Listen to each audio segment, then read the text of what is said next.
नमस्कार।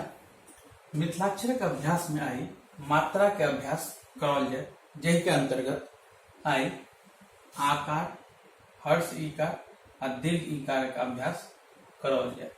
सर्वप्रथम आकारक मात्रा देखू। आकारक मात्रा जहिना देवनागरी में लगाबै छियै तहिना लगते। लिया जेना एकटा सर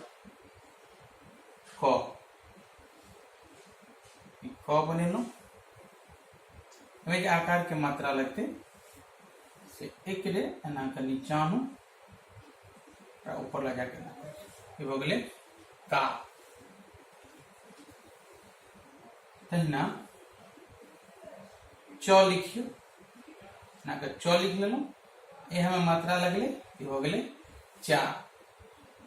जना के शब्द लिया, जना अपने सब कहे काका, तो क बनाओ, आकार दिलिए, फिर क बनाओ, फिर आकार दिलिए, हो गए काका। तहिना हर्ष ईकार के लिए मात्रा लगे छे तो ओहो देवनागरी से भिन्न नहीं छे, एके रंग छे। देखियो जेना क में लगाओ,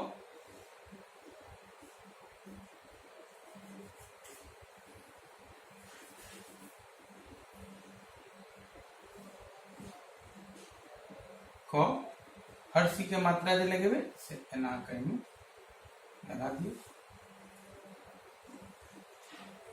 जेना एगो लियो म,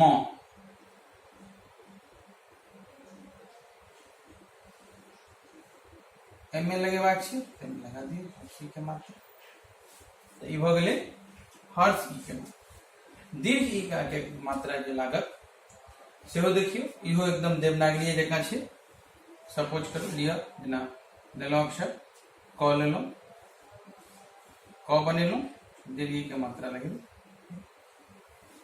एकटा शब्द देखियो जेना लिखलिए काकी, तो क बनेलहुँ, आ के मात्रा दिलिए और फिर क बनाओ, से मात्रा हो गए काकी। तो आई अहाँ सबके मात्रा के अभ्यास के अंतर्गत आ, हर्ष ई, दीर्घ ई के मात्रा बतौल गेल। अपना मुंह से 5-5 टा 10-10 टा शब्द जे छै से लिखे के कोशिश करू। जय मिथिला।